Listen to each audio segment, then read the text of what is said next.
Olá pessoal, tudo beleza? Hoje iremos continuar aqui a nossa série de questões comentadas e iremos falar sobre teoria geral dos direitos fundamentais. Então, se gostam desse tipo de conteúdo, deixem um curtir, se inscrevam no canal e também deixem nos comentários sugestões ou dúvidas que estarei respondendo o mais breve possível. E antes de começarmos o vídeo, quero dar aqui um aviso bem rápido. Olá pessoal, o Constitucional em Pauta está lançando o seu primeiro e-book e é sobre o tema de Teoria Geral dos Direitos Fundamentais, esse tema que tanto cai em concursos públicos e também na OAB. Então, para a gente aprender de uma vez por todas, a gente tem aqui esse e-book completo, no qual a gente traz várias temáticas dentro dessa matéria. Vamos ter dimensões dos direitos fundamentais, características dos direitos fundamentais, vamos ter sobre dimensão objetiva e subjetiva, cláusula de proibição, colisão entre direitos fundamentais. Tá bem completo esse e-book, tá pessoal? E como que é esse e-book, né? A gente tem aqui um visual para uma leitura bem fácil e didática. Também tem pontos do livro no qual, por exemplo, como cai em prova, é aqui na onde a gente vê na prática como são as questões, né, como elas são cobradas desse tema, tá? Eu também trago respostas com justificativa, né, para a gente ter uma boa análise sobre essas questões. Também vamos ter esses pontos sobre atenção, no qual a gente tem que demandar uma atenção a mais, né, uma observação, ou trago uma dica em relação a isso. Também vamos ter tabelas, né, para simplificar mais o conteúdo, fazer aquela revisão no final de cada temática, tá pessoal? Também vamos ter alguns fluxogramas, mapas mentais para facilitar mais ainda vocês absorverem esse conteúdo e aprender de uma vez por todas. Além do e-book de Teoria Geral dos Direitos Fundamentais, também estou disponibilizando para vocês, juntamente com o e-book, dois outros e-books. Um contendo 50 questões sobre direitos fundamentais de concursos bem atuais de 2022, 2023 e juntamente com isso outro e-book de questões comentadas. Dessas 50 questões disponibilizadas, 30 delas eu vou estar comentando. E como eu vou estar comentando? Eu vou trazer aqui a justificativa, né, das questões erradas. Também vou trazer o porquê de cada uma delas está errada, né? Perceba aqui, ó, na letra B, eu coloco aqui, ó, não permite em vermelho sublinhado para vocês saberem que essa parte é o que faz a nossa questão, ela está errada, tá? Então, é todo o livro assim, né? Todo o e-book é assim. Cada questão vai ter o porquê dos seus erros e também uma justificativa com uma explicação do porquê da resposta correta, tá, pessoal? Então, tá muito bom esse e-book, tá? Se vocês tiverem vontade de adquirir estes e-books, eu vou deixar o link aqui embaixo do vídeo, tá? Para quem quiser adquirir o e-book de Teoria Geral dos Direitos Fundamentais, mais esses dois e-books de questões e também os comentários das questões. Obrigado, pessoal, e aproveitem o vídeo. Então, aviso dado, sem mais delongas, vamos então para as nossas questões, pessoal. Bom, pessoal, questão número 1 da banca CESP-CEBRASP de 2022, Defensoria Pública do Pará. A eficácia horizontal direta dos direitos fundamentais, também chamada de Unmittelbare Drittwirkung. Aqui o meu alemão não é meu forte, tá, pessoal? Então, me perdoem a pronúncia, tá? É uma teoria atribuída ao jurista Hans Carl Nipperdey, o qual buscava superar a teoria clássica e demonstrar novas modalidades de violações de direitos fundamentais, até então não reconhecidas pela teoria mais tradicional, como a defendida por Jelinek. Constitui exemplo de aplicação inovadora da teoria da eficácia horizontal direta dos direitos fundamentais. Bom, pessoal, após a gente ter lido, né, o comando da questão, percebemos que ela fala sobre teoria da eficácia horizontal. E neste caso ele quer saber sobre a teoria da eficácia horizontal direta dos direitos fundamentais. Bom, primeiramente, para a gente falar sobre isso, é necessário a gente entender o que é a teoria da eficácia horizontal, né? Para a gente analisar as nossas alternativas. Então, preparei aqui um slide para a gente entender melhor acerca da teoria da eficácia horizontal. Então, pessoal, acerca da teoria da eficácia dos direitos fundamentais, vamos ter atualmente três teorias da eficácia. Vamos ter a eficácia vertical, a eficácia horizontal, que é acerca da nossa questão, e também a eficácia diagonal. Eu não vou falar só sobre a teoria horizontal, vamos falar sobre as três, né, para a gente entender de uma maneira completa tudo isso. Primeiramente, a gente tem aqui a teoria vertical. A teoria vertical, ela em sua formação clássica, os direitos fundamentais eles nasceram para impor limites aos exercícios dos poderes estatais. Então a teoria vertical é o nascimento aqui dos direitos fundamentais. E por que é chamado de vertical? Porque o Estado ele sempre vai estar acima do particular, né? Então, os direitos fundamentais eles nasceram para impor limites, né? Que é a sua principal característica de impor limites aos exercícios dos poderes estatais. Então, com isso, o Estado versus particular.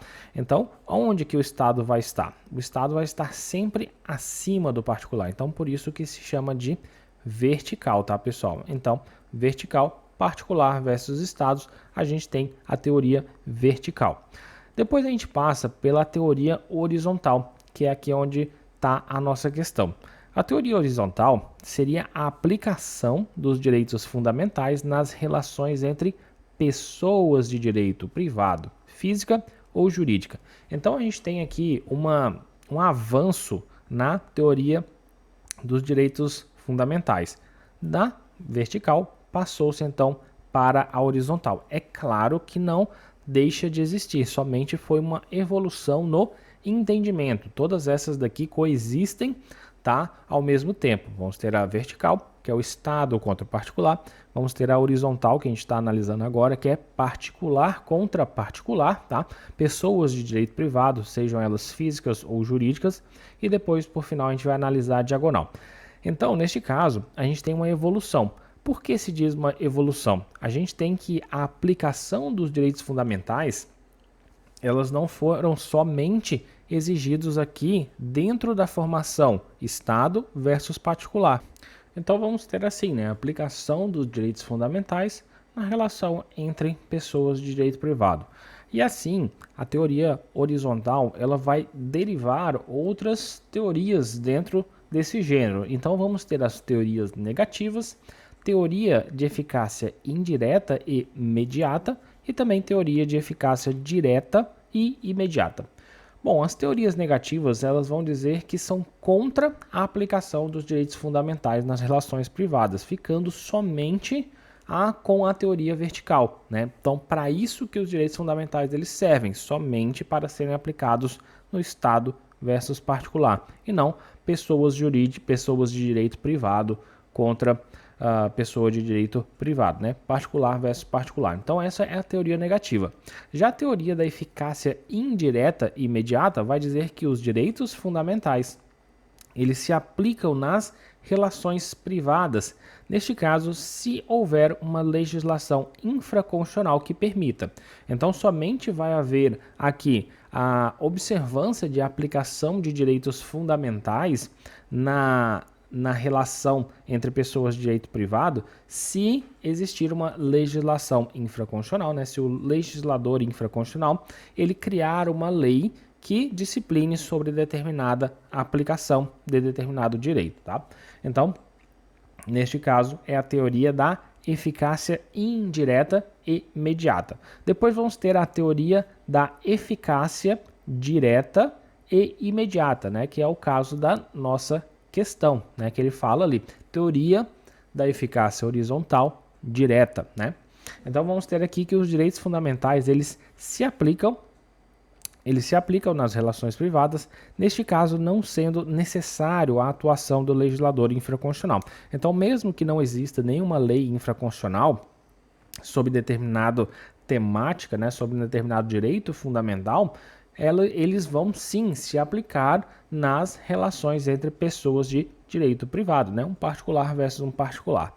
Então, lembrem-se, né? A gente tem aí como direito fundamental o devido processo legal, ampla defesa, né? Então, tudo isso vão ser aplicados nas relações privadas, tá? Não somente esses, mas todos os direitos. Então, lembrem-se, teoria da eficácia direta, né? O que o tema da nossa questão é que os direitos fundamentais eles se aplicam nas relações privadas, não sendo necessária a atuação do legislador infraconstitucional. Lembrando que essa também é a posição do Brasil, né? A posição aqui do nosso Brasil é essa parte no qual não é necessário uma atuação do legislador infraconstitucional para que os direitos fundamentais eles sejam aplicados nas relações entre pessoas de direito privado.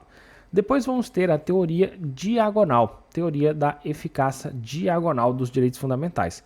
Aqui a gente tem que a aplicação dos direitos fundamentais vão se dar, né, nas relações privadas também. Porém, quando os particulares eles estejam aqui em posições desiguais, né? Então a gente tem um particular com mais poder que o outro, né? Por exemplo, a gente tem um empregado versus um empregador, um consumidor versus um fornecedor, né? Eles estão em posições diferentes, são particulares, porém eles estão em posições desiguais, um tem mais poder do que o outro, tá, pessoal? Então, essas vão ser as 3 eficácias dos direitos fundamentais: teoria vertical, eficácia horizontal e também a eficácia diagonal. Então, voltando aqui para a nossa questão, para a gente analisar um pouco sobre as nossas alternativas. Bom, pessoal, só fazendo um parênteses em relação aqui à nossa questão, a gente tem aqui que ele vai falar sobre a teoria da eficácia horizontal direta dos direitos fundamentais, tá? Então, a gente tem aqui que analisar as nossas alternativas em relação à teoria da eficácia horizontal direta. A gente falou sobre a teoria vertical, horizontal, né, que a gente falou direta. A gente falou também sobre a diagonal, tá? Aqui, levem em consideração somente o que a questão pede, que é a teoria da eficácia horizontal direta, tá? Não pensem sobre teoria de eficácia diagonal, que ela é bem parecida com a eficácia horizontal, como a gente disse, somente mudando a questão da posição de poder em relação aos particulares, tá? Então a gente vai entender melhor quando a gente estiver aqui corrigindo as nossas alternativas. Então, letra A, o ajuizamento da ação trabalhista contra a fundação pública para que ela adote medidas concretas para a proteção do mercado de trabalho da mulher mediante incentivos específicos. Bom, o que a gente tem aqui? Uma ação trabalhista contra uma fundação pública. Uma fundação pública, ela é o quê? Ela é Estado, tá? Ela é Estado. E neste caso, quando a gente tem um particular versus o Estado, a gente está diante de uma teoria da eficácia vertical, tá? E não da horizontal direta, tá? Então, por isso que a nossa questão A, ela está errada. Depois a gente tem a letra B, mandado de segurança, né, interposição de mandado de segurança para exigir que as universidades públicas tenham banheiros designados para atender as pessoas transgêneros. Aqui a gente tem que as universidades públicas, elas fazem parte também do Estado, né? Então a gente tem a mesma ideia da questão anterior, né? Da questão não, da alternativa anterior, que a gente tem o Estado neste polo, né? Então, a gente vai ter Estado versus particular. Então, aqui a gente tem uma eficácia vertical. Também está errada, tá, pessoal? Letra C. A propositura de habeas corpus para garantir a inviolabilidade do corpo do paciente e fazer valer a sua negativa para a realização do exame de DNA exigido pela autoridade policial. A autoridade policial, ela é o Estado, né? Então aqui a gente também tem a figura do Estado, tá, pessoal? Figura do Estado. E o que é? Teoria vertical. Então não é o que a gente procura, tá? Depois a gente tem a letra D, a exigência de um cliente para que uma empresa privada concessionária, concessionária de serviço público, né? Concessionária de serviço público de energia. Respeite seu direito constitucional de inviolabilidade de domicílio quando tal ingresso seja necessário à continuidade do serviço público em questão. Neste caso, a gente fala sobre a continuidade do serviço público de uma empresa, mesmo ela sendo uma empresa privada, ela é concessionária de um serviço público de energia. Então aqui a gente está diante também de um serviço do Estado, tá, pessoal? Então aqui a gente tem uma teoria de eficácia vertical. Então por isso a nossa questão ela também está errada aqui. E a letra E, por último, né, a gente tem que a exigência para que uma escola particular tenha de observar o contraditório e também a ampla defesa ao expulsar um aluno, mesmo que o contrato entre as partes estabeleça o contrário. Bom, como eu disse antes da gente iniciar a questão, né, que a gente está atrás de uma ideia, né, de um exemplo no qual há a aplicação da teoria da eficácia horizontal direta. E eu falei sobre a eficácia diagonal. Aqui, né, a gente pode fazer um exercício mais aprofundado de que a escola ela tem um determinado poder em relação ao aluno, né? Ela tem mais poder do que o aluno em relação a isso. Eles estão em posições diferentes. Então, poderíamos pensar que poderia ser uma eficácia diagonal. Porém, neste caso, a gente está atrás de uma eficácia horizontal direta. E para observar o contraditório e também a ampla defesa, ao expulsar um aluno, a gente está aqui exercendo um direito fundamental, né, pessoal? Um direito fundamental, a observância do contraditório e da ampla defesa. E também vamos ter no outro lado uma escola particular. Então vamos ter aqui particular versus particular. Neste caso, a gente vai ter aqui uma teoria da eficácia horizontal direta dos direitos fundamentais. Lembrando que a teoria da eficácia horizontal direta não é necessário que o legislador infraconstitucional ele legisle uma lei para que possa então haver a aplicação do direito fundamental. Aqui na eficácia horizontal direta não é necessário que exista essa lei. Então, por isso a gente pode sim observar o contraditório e a ampla defesa ao expulsar um aluno de uma escola particular, né? Então temos aqui particular versus particular. Então, letra E é o nosso gabarito da primeira questão, tá, pessoal? Bom, questão número 2.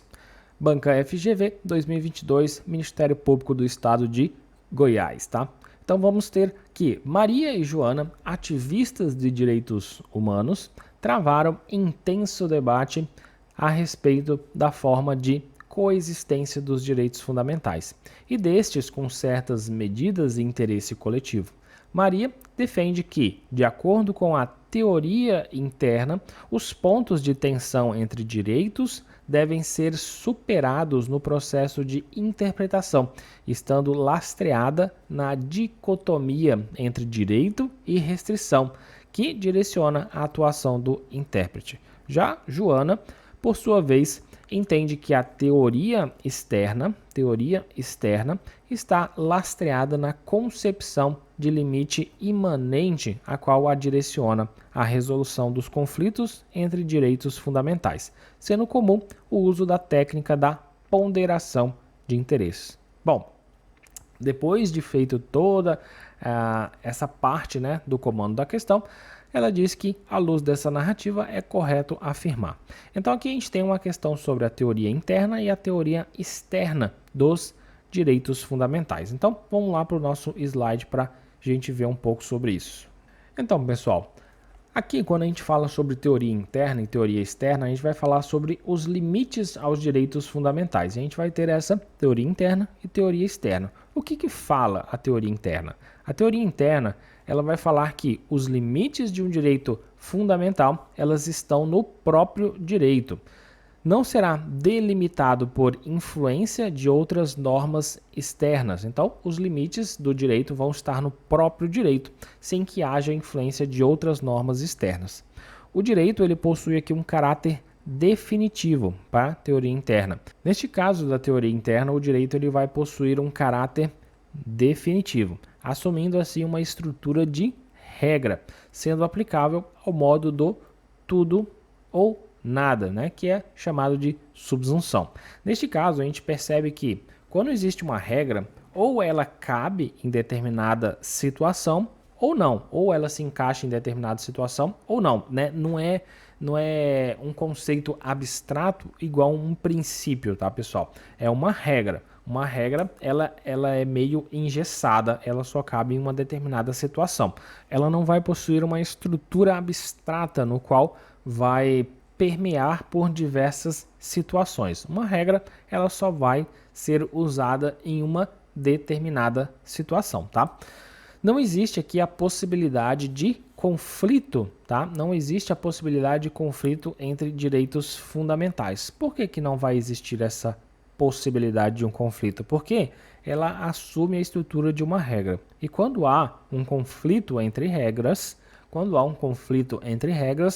há anulação da regra que não for aplicável no caso. Tá? Então, por exemplo, se existem, vamos colocar aqui duas regras que estão conflitantes em uma determinada situação. Se a regra A ela cabe naquele determinado fato e a regra B não cabe, a gente vai ter a expulsão, né, a anulação da regra B do ordenamento jurídico. Então, por isso que não existe a possibilidade de um conflito de direitos fundamentais dentro dessa teoria interna dos direitos fundamentais, tá? E a principal teoria que vai sustentar a teoria interna é a teoria dos limites imanentes, no qual cada direito ele apresenta limites lógicos, imanentes e oriundos da própria natureza. Então falou sobre teoria interna, lembrem-se sobre limites imanentes, tá? Depois vamos ter a teoria externa. E aqui a gente tem que os limites de um direito fundamental, eles vão ser determinados no exercício dele no caso concreto. Então, o que acontece? Cada caso concreto vai determinar se um direito fundamental ele vai ter o seu limite alterado ou não. Tá? Então, o que vai determinar isso é o caso concreto. Ele possui um caráter provisório, tá? Ele possui um caráter provisório e aqui assume a estrutura de um princípio, sendo aplicável no maior grau possível, que é chamado de otimização, no caso concreto, após a devida ponderação dos princípios colidentes, tá? Então, ponderação dos princípios colidentes. Os direitos fundamentais, eles dão origem a posições prima facie e existe a possibilidade de conflito entre os direitos. Bom, essa parte aqui no qual a gente falou sobre a existência de possibilidade de conflito e também o exercício da ponderação dos princípios colidentes. Então, o que vai acontecer? Aqui existe a possibilidade do conflito. Então, quando há esse conflito dos direitos fundamentais, vai decidir qual deles tem maior carga, né, maior peso dentro daquele caso. Tá? Então, por exemplo, direito à intimidade e direito à informação. Esses dois direitos colidindo em casos concretos. Vamos colocar aqui uns exemplos de caso concreto. Vamos primeiramente falar sobre um fotógrafo que tirou fotos de uma pessoa pública, né? um determinado parlamentar, né? Uma pessoa pública. Já o outro caso, a gente tem de um fotógrafo tirando fotos de uma pessoa que não é pessoa pública. Então, o que acontece? Nesses dois casos, a gente percebe que o direito à informação no primeiro pode ser com que ele tenha maior peso do que o princípio à intimidade, tá? O princípio à privacidade. Por quê? Porque a pessoa, o parlamentar, ele é uma pessoa pública, então ele pode estar fazendo ali, então o princípio ali da publicidade, da informação, pode vir mais à tona do que a sua privacidade.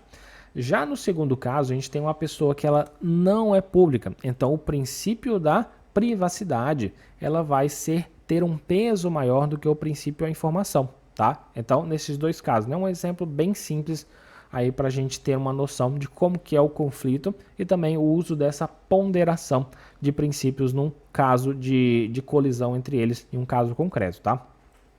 Também vamos ter aqui a teoria externa, ela é adotada pela teoria dos direitos fundamentais de Robert Alexy e vai possuir, neste caso, 3 características, que é a fundamentação constitucional. Norma restritiva pode ser uma regra ou então um princípio, né? A norma restritiva. Em caso de regras consagradas de direitos fundamentais, não se admite restrições, né? Então, essas 3 características, tá, pessoal? Então, voltando aqui à nossa questão para a gente ver melhor sobre as alternativas. Bom, pessoal, então, alternativa A. Maria e Joana estão completamente certas, já que suas explicações retratam com exatidão as teorias a que se referem. Bom, neste caso a gente tem que Joana, por sua vez, entende que a teoria externa está lastreada na concepção de limite imanente. Limite imanente. Como a gente disse, só voltando aqui, né, ao nosso slide, a gente tem que a teoria interna é que fala sobre os limites imanentes e não a teoria externa, tá, pessoal? Então, vamos ter aqui que Maria e Joana estão completamente certas? Não, né? Porque Joana, ela não está certa, né? Ela não está completamente certa. Então, aqui a gente já tem o nosso erro da questão da alternativa A. Alternativa B. Maria e Joana estão completamente erradas, já que suas explicações retratam, respectivamente, a teoria externa e a teoria interna. Bom, então a letra B, a gente tem que Joana, por sua vez, entende que a teoria externa ela está lastreada na concepção do limite imanente. Vimos que isso está errado, porém, e o restante, né? A qual direciona a resolução dos conflitos entre direitos fundamentais, sendo comum o uso da técnica de ponderação de interesses. Essa parte da técnica de ponderação, como vimos aqui no nosso slide, a gente tem aqui a teoria externa, no qual ele fala sobre a devida ponderação dos princípios colidentes. Então, é uma técnica, sim, usada na teoria externa. Então, neste caso, voltando aqui, a Joana, ela não está completamente errada, tá, pessoal? Ela não está completamente errada, porque essa parte final que ela fala aqui está correta. Então, fazendo com que a letra B, ela também fique errada, por causa que Maria e Joana não estão completamente erradas, tá? Letra C. Somente Maria está parcialmente errada, pois os pontos de tensão entre direitos, de acordo com a teoria externa, são resolvidos com o uso da técnica de ponderação. Neste caso, a gente viu que existem dois pontos aqui que são errados dentro da teoria interna, que são, vimos na teoria interna que ela não vai existir aqui a possibilidade de conflito entre direitos fundamentais. E neste caso é aplicável a técnica de subsunção, né, que é o modo do tudo ou nada. Por quê? Porque o direito aqui ele tem um caráter definitivo e assume a estrutura de regra, tá? Então, essa parte ela vai estar errada dentro dessa alternativa. Por quê? Elas não são resolvidos com o uso da técnica da ponderação, mas sim seria a subsunção, que a gente viu agora, tá, pessoal? Então, está errada essa nossa alternativa C. E a letra D, somente Joana está parcialmente errada, pois a técnica da ponderação, embora utilizada na resolução dos conflitos, não se ajusta aos alicerces estruturais da teoria externa. A gente viu agora que a técnica da teoria externa é justamente a ponderação, né? Então, ela sim se ajusta aqui aos alicerces estruturais da teoria externa, tá? Ela se ajusta sim. Então, está errado aqui a nossa letra D. E a letra E, Maria e Joana estão parcialmente erradas, pois a teoria interna ela se afasta da dicotomia entre direito e restrição, pois é uma regra, né, como a gente falou, e a externa não se baseia na concepção do limite imanente, tá? O quem se baseia no limite imanente é a teoria interna. Então, essa é a nossa questão, né, a nossa alternativa correta, né? Maria e Joana estão parcialmente erradas, tá, pessoal? Então, gabarito letra E. Bom, questão número 3 da banca FGV, 2022, Ministério Público do Estado de Goiás. A República Federativa do Brasil celebrou tratado internacional direcionado à proteção de determinado grupo minoritário. Nesse ajuste, os Estados partes assumiram a obrigação de adotar medidas internas voltadas ao reconhecimento de direitos de liberdade e direitos prestacionais.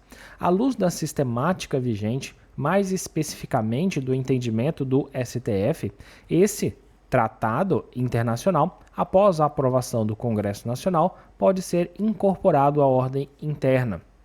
Bom, pessoal, indo aqui para o nosso slide, vamos ter agora uma parte no qual a gente vai falar um pouco sobre emenda constitucional. Por quê? Porque lá no nosso artigo 5º, parágrafo 3º da Constituição, diz que se tratados ou convenções internacionais, neste caso sobre direitos humanos, passarem pelo rito processual de emenda constitucional, que é o que a gente vai analisar agora, elas terão aqui o seu status de emenda constitucional, né? Esses tratados internacionais ou convenções internacionais sobre direitos humanos. Então a gente tem aqui na pequena parte aqui de cima sobre o procedimento da emenda constitucional. Eles vão ter que passar por este rito processual aqui da emenda constitucional para então eles obterem esse status de emenda constitucional. Então esses tratados ou convenções sobre direitos humanos, eles vão ter que passar por 2 turnos no Congresso Nacional, que é a Câmara dos Deputados do Senado Federal, será votado, né? Então vão passar aí por 2 turnos e tem que ser aprovado se tiver 3/5 dos votos dos respectivos membros. E então será assim promulgado pela mesa da Câmara dos Deputados e pela mesa do Senado Federal. Então, passando por esse procedimento, elas vão se tornar emendas constitucionais.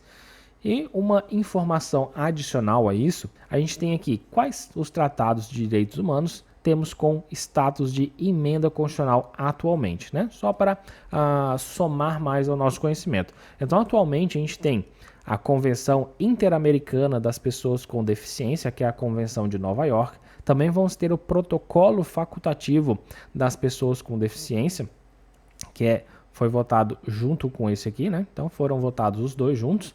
Também vamos ter o Tratado de Marrakech, que é deficiência visual, e também a Convenção Internacional do Combate ao Racismo. Então, todas essas 4 aqui são os tratados sobre direitos humanos, tá? Sobre direitos humanos que temos com status de emenda constitucional. Agora, outra questão. E por acaso, se esses tratados sobre direitos humanos, eles passarem pelo rito e não forem aprovados, né? Não obtiver aqui o quórum para a sua aprovação, não obter os 3/5 dos votos. O que acontece? O que acontece com esses tratados de direitos humanos se eles não conseguem obter esse quórum? A gente tem aqui a nossa pirâmide, né? Pirâmide do ordenamento jurídico. A gente tem aqui na ponta, né, no topo, a Constituição Federal. Junto da Constituição Federal, vamos ter também as emendas constitucionais, né, porque elas somam ali dentro da matéria da nossa Constituição. Então, as emendas constitucionais também fazem parte do topo da nossa pirâmide. Embaixo dela, vamos ter aqui leis ordinárias, leis complementares, medidas provisórias e por aí vai, tá? E mais embaixo vamos ter resoluções, né? Vamos ter resoluções, decretos, portarias, né? E por aí vai. O que acontece se esses tratados eles não obtiverem o quórum para entrarem no nosso ordenamento jurídico como emenda constitucional? Acontece o seguinte, que eles vão ficar acima das leis, tá? Das nossas leis e abaixo da nossa Constituição. Então eles vão obter aqui um status deixa eu ver se cabe, supralegal, né? Ficou meio apertado, mas está escrito supralegal, tá, pessoal? Então eles vão estar acima da lei e abaixo da nossa Constituição, porque eles não conseguiram ter o status de emenda constitucional, tá? Então vão estar acima das nossas leis e abaixo da nossa Constituição. Então, voltando aqui para a nossa questão, a gente tem o seguinte. Alternativa A, como norma constitucional, emenda constitucional, norma supralegal ou então lei ordinária, né?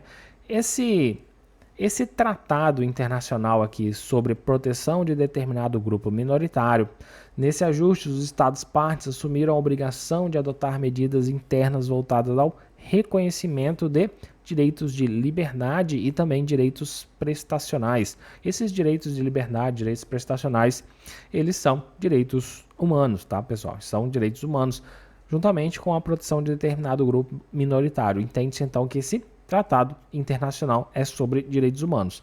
E como a gente viu agora sobre os tratados internacionais sobre direitos humanos, eles podem, quando eles são incorporados na ordem interna, eles vão assumir 2 posições, ou emenda constitucional, se passou pelo rito que a gente falou agora, ou então sobre norma supralegal. Eles vão estar acima das leis e abaixo da Constituição, tá? Então, o que acontece aqui?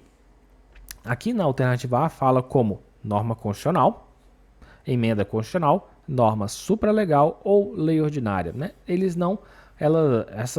Esses tratados não vão entrar no nosso ordenamento jurídico, na nossa ordem interna, como lei ordinária, ou como norma supralegal, ou então como emenda constitucional, tá? Então, letra B, apenas como emenda constitucional, norma supralegal ou lei ordinária, né? O mesmo erro aqui, né? Não vão entrar como lei ordinária, tá? Letra C, apenas como emenda constitucional ou norma supralegal. Então, aqui é a nossa alternativa correta, tá, pessoal? A gente falou agora que os tratados internacionais sobre direitos humanos, eles vão entrar no nosso ordenamento jurídico, né, a nossa ordem interna, ou como emenda constitucional, se forem aprovados lá pelo rito e pelo procedimento das emendas constitucionais, ou então como norma supralegal, se não atingirem o quórum para aprovação de serem, então, uma emenda constitucional. Eles vão entrar como norma supralegal, vão estar acima das leis ordinárias, leis complementares, né? E abaixo da nossa Constituição. Então, a nossa resposta correta é a letra C. As demais alternativas a gente tem a letra D, apenas como emenda constitucional, né? Faltou aqui a norma supralegal, né? Então, faltou essa parte. Apenas, né? Só colocar aqui que o erro está em apenas, tá?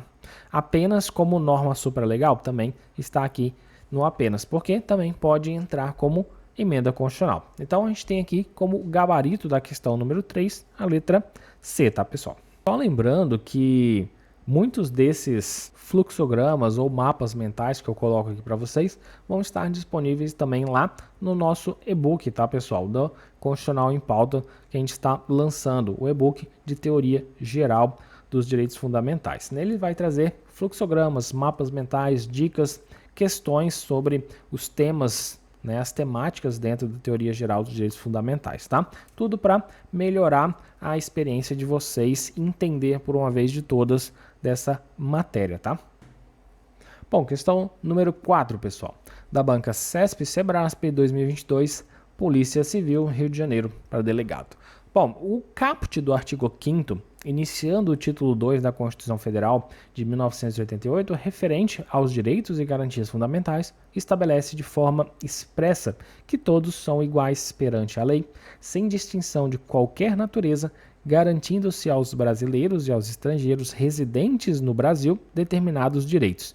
A respeito desse assunto, assinale a opção correta. Bom, aqui a nossa questão está trazendo sobre a titularidade dos direitos fundamentais. E aqui a gente tem também, né, o nosso slide sobre isso, que a gente tem a questão da titularidade.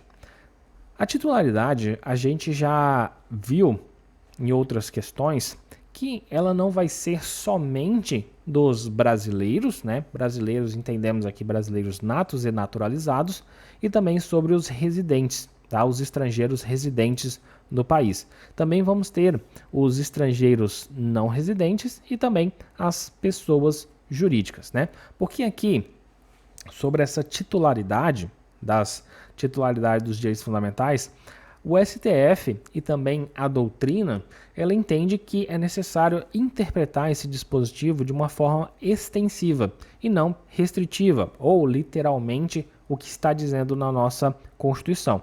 Então, o artigo 5º, ele vai falar somente brasileiros e aos estrangeiros residentes, mas a gente deve entender que está falando sobre estrangeiros não residentes, pessoas jurídicas, apátridas também, tá? Que são as pessoas que não vão ter aí nacionalidade, também vão possuir direitos fundamentais. Então, observando aqui no nosso slide, a gente tem o seguinte: brasileiros natos, né, titulares de todos os direitos fundamentais. Só que aqui a gente tem que ter uma pequena observação.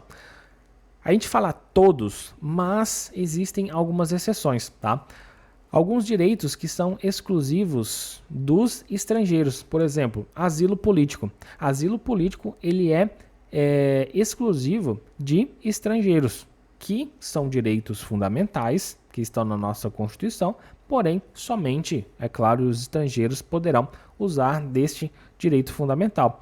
O brasileiro nato né, ele não vai fazer uso desse direito, tá, pessoal? Até porque não se fala em extradição de brasileiro nato, tá? Então, é um modo da gente dizer, né, que brasileiros natos eles vão possuir aqui todos os direitos fundamentais. Porém, existem algumas pequenas exceções, tá? Depois vamos ter os brasileiros naturalizados, titulares de quase todos os direitos fundamentais, né, no qual a gente tem exceção, os direitos exclusivos aos natos e também aos estrangeiros, né? O estrangeiro a gente deu o exemplo aqui sobre asilo político, tá? E também outra questão é a questão da extradição. Somente brasileiro nato que ele tem o direito à não extradição, né? Os brasileiros naturalizados, eles não vão ter esse benefício, né, esse direito fundamental, a questão da não extradição. Depois a gente tem os estrangeiros residentes no país. Aqui eles são titulares de grande parte dos direitos fundamentais e a gente tem algumas exceções em relação a isso. A gente tem que são os direitos exclusivos aos brasileiros natos e também aos naturalizados. Então, todos aqueles direitos que são exclusivos dos brasileiros natos e naturalizados, eles não vão fazer parte dos direitos fundamentais dos estrangeiros residentes. Um deles é os direitos políticos. Os estrangeiros, eles não podem se alistar-se eleitoralmente, tá, pessoal? Então, esse é um exemplo de direito fundamental no qual os estrangeiros residentes no país não podem fazer uso dele.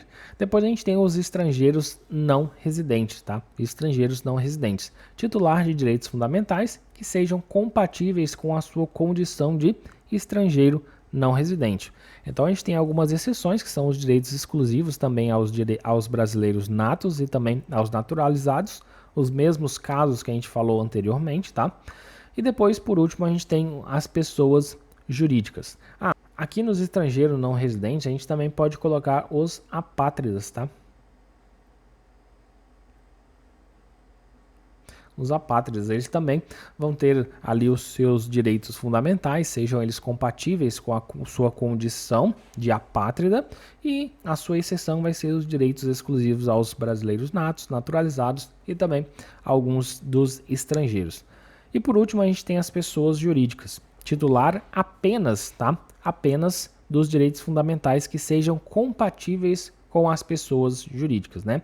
Claro que a gente não vai falar aqui que as pessoas jurídicas têm direito de locomoção, né? Elas não podem andar por aí na rua, né? A gente não vê uma empresa sair andando, né? Então, logicamente que elas vão ser titulares apenas dos direitos fundamentais que vão ser compatíveis com as pessoas jurídicas.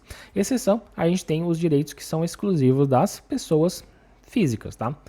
Um exemplo sobre direito fundamental exclusivo das pessoas jurídicas são os partidos políticos, né? Eles são pessoas jurídicas e é um direito fundamental. Alternativa A. Embora o nosso ordenamento jurídico estabeleça que as pessoas jurídicas são detentoras da personalidade jurídica, o texto constitucional garante a plenitude de direitos apenas às pessoas físicas. Sendo assim, as pessoas jurídicas têm seus direitos garantidos apenas com base na legislação infraconstitucional. Bom, aqui a gente tem o erro, né, de que existe o texto constitucional garante a plenitude de direito apenas às pessoas físicas, né? Nesse caso a gente já percebeu que as pessoas jurídicas são titulares sim de direitos fundamentais e não só aqueles que têm base na legislação infraconstitucional, mas sim aqueles que têm base no nosso texto constitucional. A gente acabou de citar a questão dos partidos políticos, né, que está na nossa Constituição e é um direito fundamental. Então, a nossa questão A, ela está errada, né, a alternativa, melhor dizendo. Letra B. O texto constitucional é claro ao prever que apenas os estrangeiros residentes, os estrangeiros residentes no Brasil dispõem de todos os direitos garantidos aos brasileiros. Assim, os estrangeiros não residentes no Brasil estarão submetidos apenas ao ordenamento jurídico do seu país de origem. Então, acabamos de falar, né, que os estrangeiros não residentes eles também têm direito aos direitos fundamentais, tá, pessoal? Então, a gente tem que ter aqui uma interpretação extensiva em relação ao caput do artigo 5º e não uma interpretação literal do artigo, né, no qual fala brasileiros e estrangeiros residentes. Não, aqui também coloca-se estrangeiros não residentes, apátridas e também pessoas jurídicas, tá? Então, temos como errado a letra B. A letra C. Os direitos e garantias fundamentais destinam-se à proteção do ser humano em sua totalidade. Assim, uma interpretação teológica e lógico-sistemática permite afirmar que os direitos e garantias fundamentais têm como destinatários não apenas os brasileiros, mas também os estrangeiros residentes ou não no Brasil e apátridas caso se encontrem dentro do território nacional, né? Tá tudo corretíssimo aqui na nossa letra C, tá, pessoal? Então, a gente tem aqui o nosso gabarito, letra C. As outras alternativas, vamos analisar ela.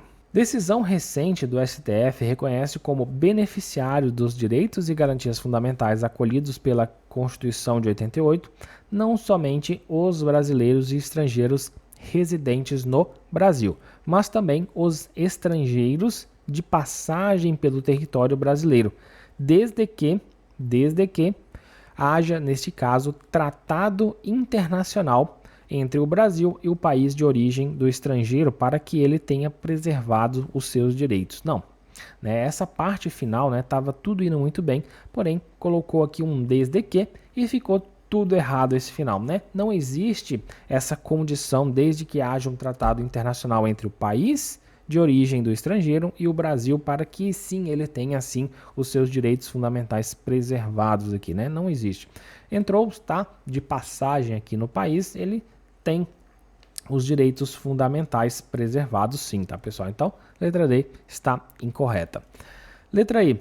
Uma análise sistematizada do texto constitucional permite afirmar que os estrangeiros não residentes são detentores de direitos limitados, no entanto, aqueles que dizem respeito à vida e à integridade física, em razão do que o dispõe o inciso 3 do artigo 1º da nossa Carta Política ao tratar da dignidade da pessoa humana como princípio fundamental da República Federativa do Brasil. Bom, o erro em si dessa alternativa E vem na questão de serem limitados, tá, pessoal? Serem limitados.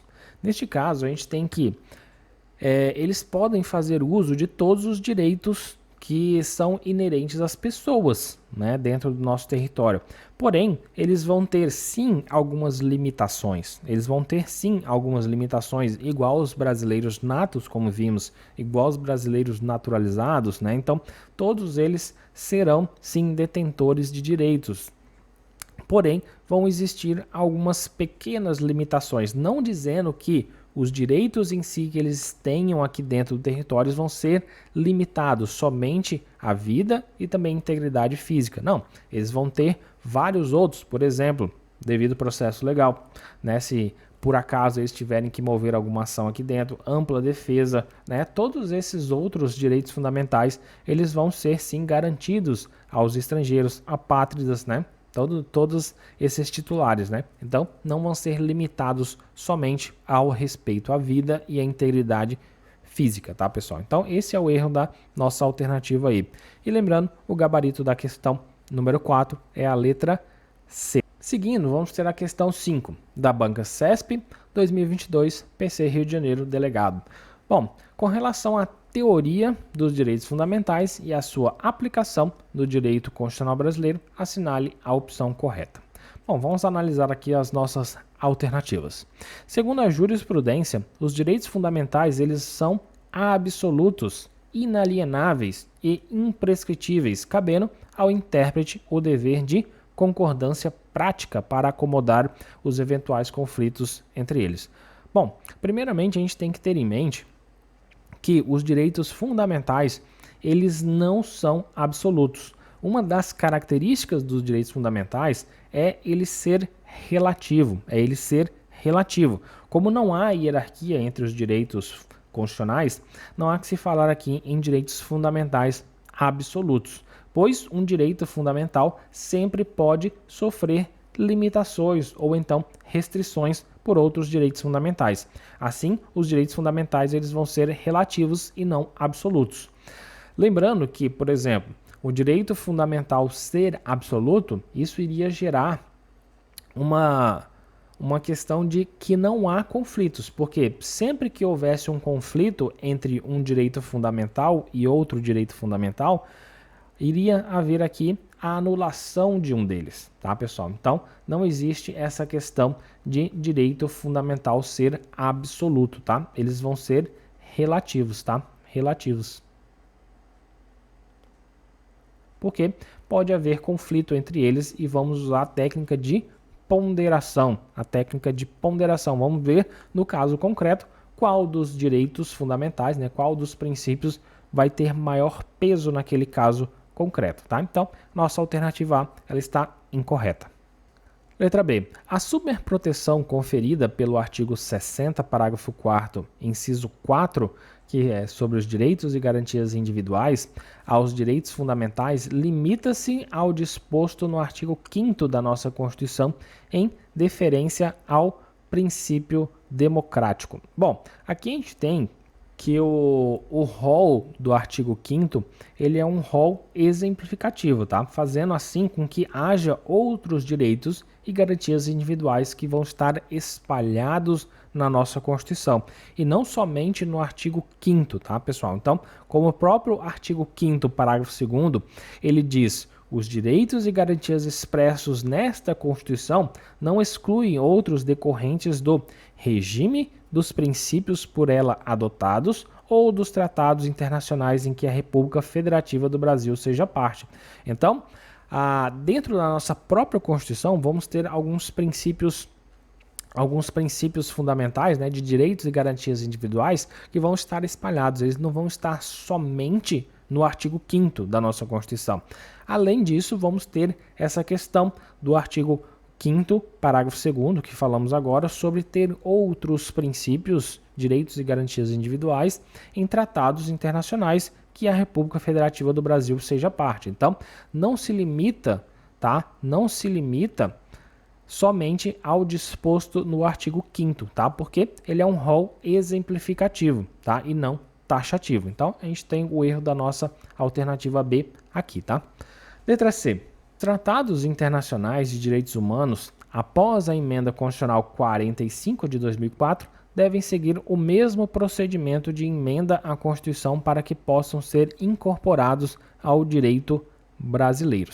Bom, aqui a gente tem um erro sutil, né, dentro dessa nossa questão, que é o seguinte: aqui está corretamente dito que os tratados internacionais de direitos humanos, após a emenda constitucional de 45, eles vão seguir o mesmo procedimento de emenda à Constituição para que possam então ser incorporados ao direito brasileiro. Porém, esse deve que faz com que a nossa questão, a nossa alternativa, melhor dizendo, ela fique errada. Por quê?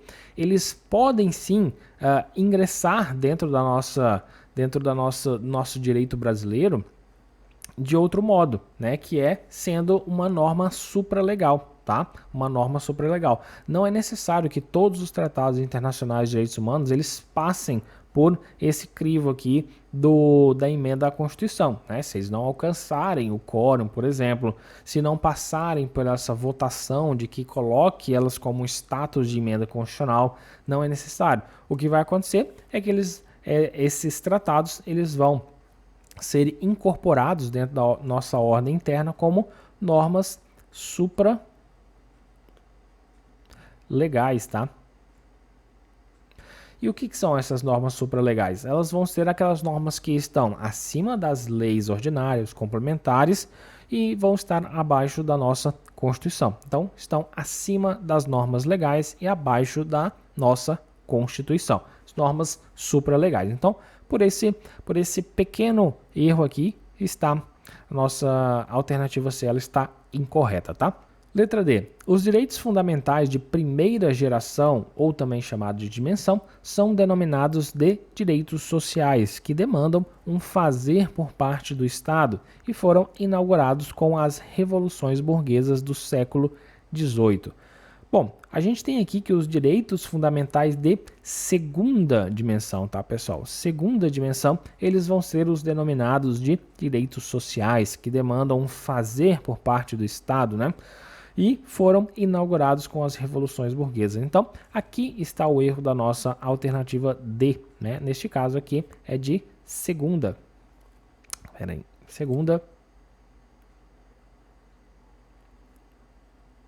Segunda geração, ou também chamado de segunda dimensão, né? Os de primeira dimensão, eles são os denominados direitos civis ou políticos, tá? Que demanda aqui um não fazer por parte do Estado, tá, pessoal? Então, a nossa alternativa D, ela está incorreta.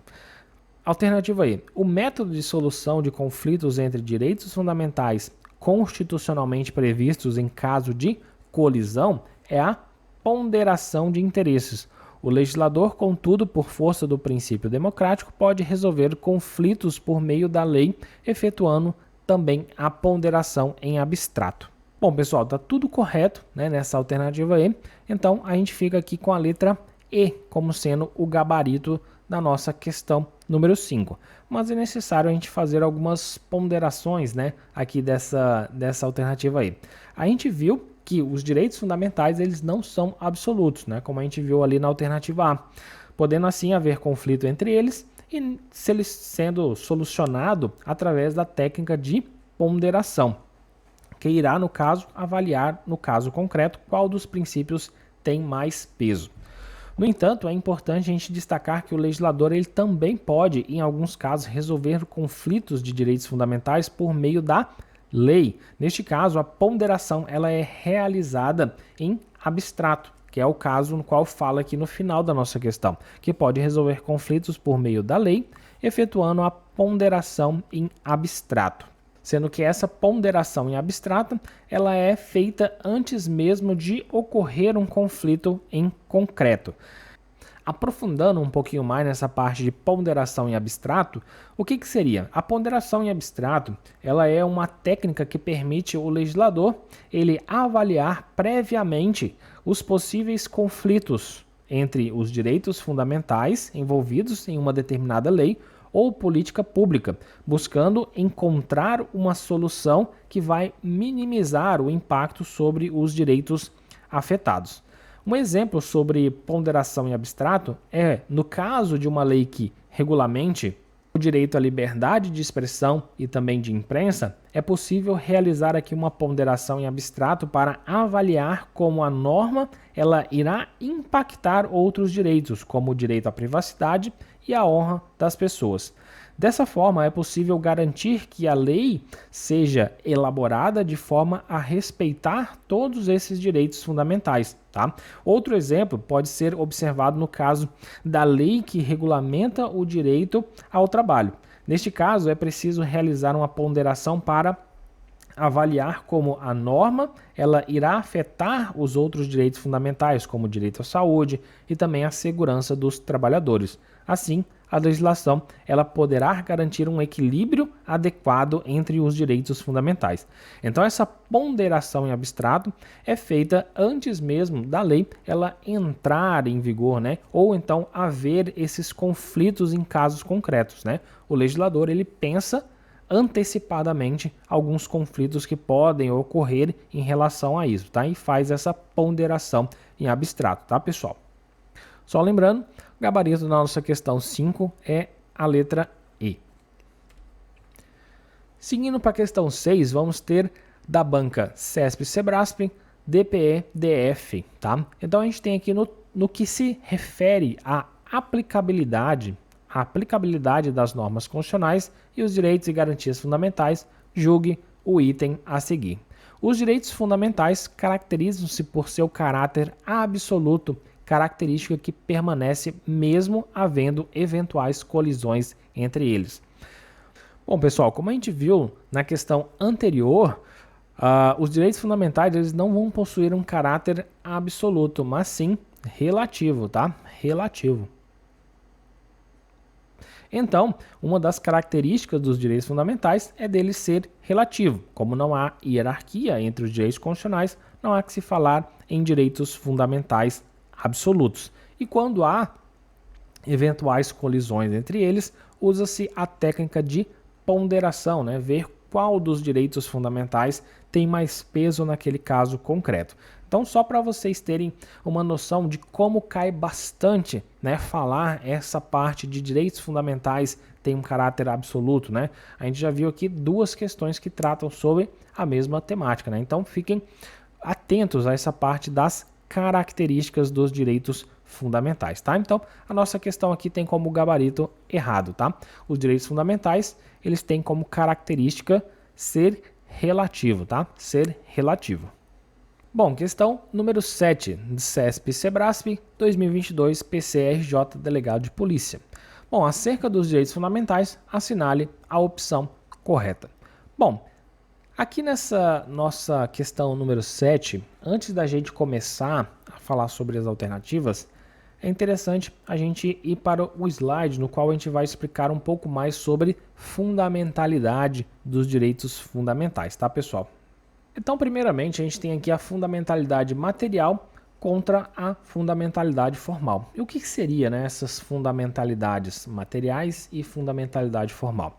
Os direitos fundamentais, formalmente, né, como a fundamentalidade formal, seriam todos aqueles reconhecidos e consagrados no ordenamento jurídico positivo constitucional, pois estão expostos na norma jurídica positivada sobre a forma constitucional. E também vamos ter os direitos fundamentais, que são reconhecidos por normas de direito internacional e são, portanto, materialmente fundamentais, configurando normas de cláusula aberta. Então a gente tem aqui os direitos em sua fundamentalidade material e a fundamentalidade formal. O que seria isso em outras palavras? Vamos ter aqui, por exemplo, a fundamentalidade formal, são aqueles direitos fundamentais escritos em direitos internacionais que são trazidos para o nosso ordenamento jurídico e positivados dentro de uma Constituição, tá? Então aqui a gente tem a nossa Constituição, tá? Nossa Constituição, e neles tem vários direitos fundamentais. Então a gente vai dizer que todos esses direitos fundamentais que estão positivados na nossa Constituição, estão colocados aqui na nossa Constituição, eles vão ser direitos fundamentais formalmente, tá? Eles vão ser direitos formalmente fundamentais, ou também chamados de fundamentalidade formal, tá? Então, todos esses que estão positivados dentro da nossa Constituição vão possuir uma fundamentalidade formal. Já o que acontece? Vamos ter também tratados, vamos ter convenções,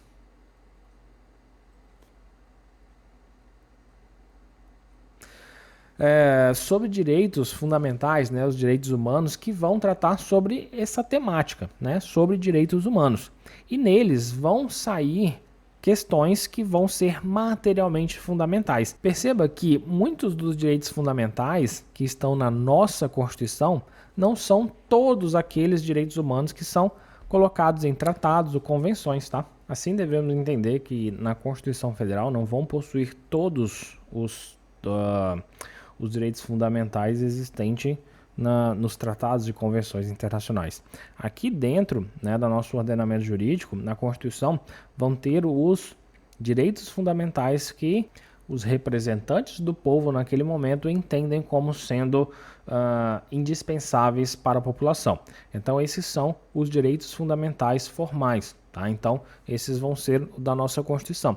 Já lá fora, nos tratados e convenções internacionais de direitos humanos, vamos ter outros tratados, que vão ser aqueles que são chamados de fundamentalidade material. É claro que dentro da nossa Constituição vão ter também os chamados direitos fundamentais de fundamentalidade material, né? Que a gente pode enunciar aqui, que é, por exemplo, o artigo 5º. O artigo 5º da nossa Constituição, ele possui uma fundamentalidade material, porque aqueles direitos que estão no artigo 5º, eles são entendidos como os direitos fundamentais na sua essência, tá, pessoal?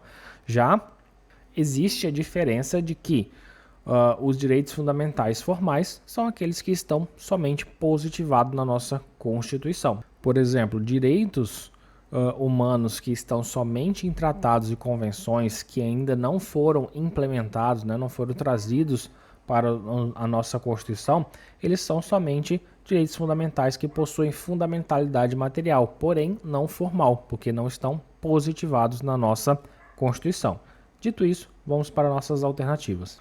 Bom, alternativa A. A fundamentalidade material dos direitos fundamentais decorre da circunstância de serem direitos fundamentais, elemento constitutivo da Constituição material, contendo decisões fundamentais sobre a estrutura básica do Estado e também da sociedade. Bom, a gente tem aqui, né, essa alternativa A, ela está correta. Por quê? A gente falou que a fundamentalidade material dos direitos fundamentais, ela decorre da circunstância deles serem direitos fundamentais. Então, é uma essência dos direitos fundamentais. E dentro da nossa Constituição, a gente citou aqui um exemplo, o artigo 5º, que traz fundamentos de direitos e garantias fundamentais. Isso é um direito fundamental de fundamentalidade material, porque eles são a essência dos direitos fundamentais. Também vamos ter outro exemplo, a questão da estrutura básica do Estado. Também é um direito fundamental na sua essência, fundamentalidade material. Tá? A gente tem essa alternativa correta por causa desses pontos, né, que ele traz aqui, que são todos verdadeiros, tá, pessoal? Então a gente tem aqui a nossa alternativa A como sendo o gabarito da nossa questão 7. Depois vamos ter as outras alternativas, né? Vamos justificar aqui as outras alternativas. Letra B. A noção de fundamentalidade material, ela não permite a abertura da Constituição a outros direitos fundamentais não constantes do seu texto. Bom, a própria fundamentalidade material, ela decorre de uma abertura da Constituição, porque se não houvesse essa abertura da Constituição para receber novos direitos fundamentais, não haveria essa noção de fundamentalidade material, né? Então a gente tem essa fundamentalidade material dos textos extraídos do exterior, como tratados e convenções, trazendo para a nossa Constituição e positivando. Então, essa noção de fundamentalidade material permite sim a abertura da Constituição a outros direitos fundamentais não constantes do seu texto. Por isso que a gente tem esses novos direitos fundamentais que são integrados à nossa Constituição, tá, pessoal? Letra C. A noção de fundamentalidade formal não permite a abertura da Constituição a outros direitos fundamentais não constantes do nosso texto. Bom, a gente tem aqui o artigo 5º, parágrafo 2º da Constituição, que fala, né, sobre essa questão. O parágrafo 2º e também o parágrafo 3º, que vai falar sobre a questão do rito de entrada de um texto, de um tratado internacional ou convenção internacional sobre direitos fundamentais, direitos humanos, né, sobre a questão do status de emenda constitucional. Então, permite sim essa abertura, porém, quando a gente fala sobre a fundamentalidade formal, quando traz para a forma da Constituição, é necessário que obedeça um rito processual correto, que é o da emenda constitucional. Então, para que ele tenha uma entrada no nosso ordenamento jurídico e se torne parte do texto constitucional que obtenha essa fundamentalidade formal, é necessário que ele obedeça, sim, determinados requisitos, que é a obediência do procedimento de emenda constitucional. Então, a noção de fundamentalidade formal permite, sim, a abertura da Constituição a outros direitos fundamentais não constantes do texto, porém, tem que obedecer este requisito de entrada e respeite o procedimento de emenda constitucional para se juntar ao nosso texto da Constituição, para assim possuir a sua fundamentalidade formal, tá, pessoal? Então, tá errado essa parte do qual fala não permite. Permite sim, a fundamentalidade formal, ela permite sim, porém tem que obedecer determinados requisitos. A letra D. A fundamentalidade material não possui aplicabilidade imediata. Bom, aqui a gente vai ter que tratar alguns pontos em relação a essa parte da aplicabilidade imediata. As normas de fundamentalidade material, elas vão possuir aplicabilidade imediata. Além disso, vamos ter aqui também aquelas de aplicabilidade imediata, tá? Que vão necessitar de uma regulamentação para produzir todos os seus efeitos. Assim, vamos aqui para o slide para a gente ter uma noção melhor sobre essa parte, tá, pessoal? Porque essa parte, ela demanda uma determinada atenção, porque a gente tem aqui aplicação e aplicabilidade. Bom, a aplicação, ela refere-se ao princípio, tá, ao princípio de que os direitos fundamentais eles devem ser aplicados de forma imediata, ou seja, são exigíveis e devem ser garantidos imediatamente após a promulgação da Constituição, sem a necessidade de regulamentação, tá? Sem a necessidade de regulamentação ou medidas adicionais por parte do poder legislativo ou executivo. Com exemplo, a gente tem: homens e mulheres são iguais em direitos e obrigações nos termos dessa Constituição. Ninguém será submetido à tortura, nem a tratamento desumano ou degradante. É livre a manifestação do pensamento, sendo vedado aqui o anonimato, tá? Então, a gente tem essas normas de aplicação imediata, sem a necessidade de regulamentação ou medidas adicionais. Assim, esse princípio de aplicação imediata dos direitos fundamentais é uma garantia de proteção dos direitos individuais e coletivos dos cidadãos, sendo um dos pilares do Estado de Direito. Significa que, assim que a Constituição ela é promulgada, os direitos nela estabelecidos passam a ser aplicáveis e devem ser, então, respeitados e protegidos por todas as autoridades e também os poderes públicos. Já em contrapartida, a gente tem a aplicabilidade. A aplicabilidade ela está relacionada à capacidade da efetivação desses direitos na prática. A aplicabilidade ela pode variar de acordo com o tipo de direito e também a sua natureza, sendo classificada então os direitos de eficácia plena, contida ou também limitada. Neste caso, a gente tem a eficácia plena, no qual ela possui aplicabilidade imediata, não necessitando aqui de normas infraconstitucionais para a sua efetivação, como direito à vida, direito à liberdade de expressão, igualdade perante a lei. Também vamos ter a contida, no qual possuem aqui as normas de eficácia contida, elas possuem aplicabilidade imediata, porém, neste caso, elas podem sofrer restrições por meios de lei ou normas constitucional e conceitos éticos jurídicos indeterminados. Aqui a gente tem alguns exemplos como direito à propriedade, a inviolabilidade do domicílio, que sempre tem determinadas restrições, tá, pessoal?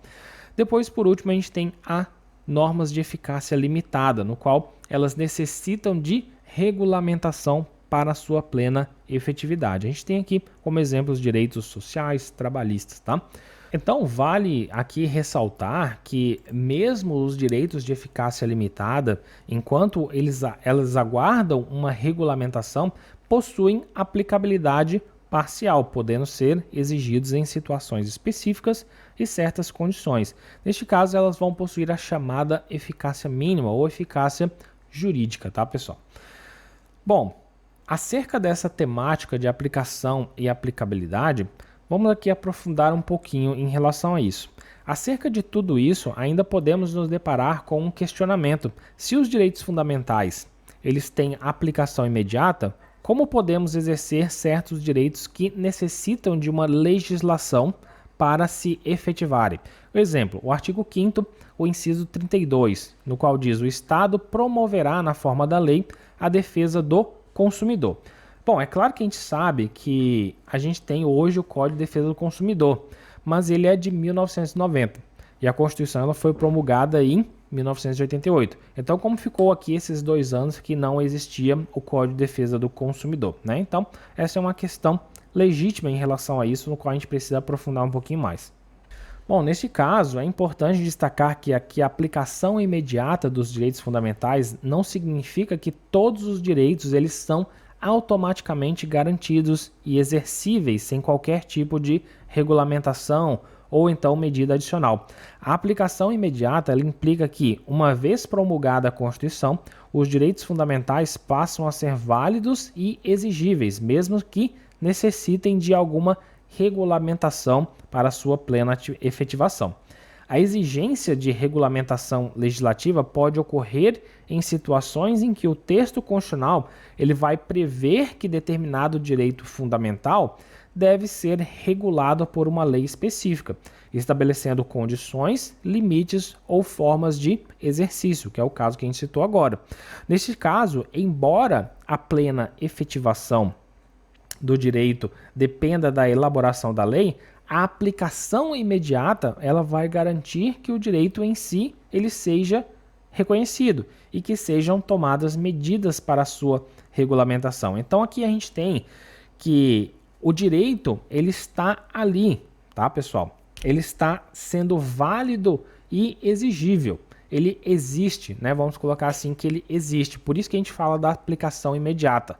Porém, para que ele tenha uma efetivação prática, né, na prática, no direito prático, a gente vai ter essa parte da eficácia plena, contida ou limitada. Às vezes, alguns vão precisar de uma regulamentação para exercer sua plena efetividade, tá? Mas que todos os direitos ali constantes, né, que a gente fala aplicação imediata, eles são válidos, eles podem ser aplicados e exigíveis, tá? Beleza? Então, voltando aqui à nossa questão. Então, diante disso, a gente vê que a questão, né, a alternativa D, a fundamentalidade material, não possui aplicabilidade imediata, né? Está errada, né? Porque vai possuir também aplicabilidade imediata, né? Como a gente viu agora. Letra E, a noção de fundamentalidade formal dos direitos fundamentais não os submete aos limites formais e materiais de poder de reforma constitucional. Aqui a gente tem que não os submete aos limites formais. Neste caso, ao inovar no ordenamento constitucional através de uma emenda constitucional, por exemplo, o poder de reforma constitucional é necessário que ele observe sim os limites formais, que são os procedimentos, e também os limites materiais, que são as matérias e as cláusulas pétreas, tá? Então, por isso que está errado aqui a nossa alternativa E. E lembrando, aqui a nossa alternativa A é o gabarito da nossa questão número 7, tá, pessoal? A gente fica por aqui, pessoal. Obrigado a todos. Não esqueçam de deixar um curtir, se inscrevam no canal se gostam mais desse conteúdo, tá? Podem deixar comentários, sugestões, dúvidas que estarei respondendo a todos, tá, pessoal? Então, muito obrigado. Até o próximo vídeo. Tchau.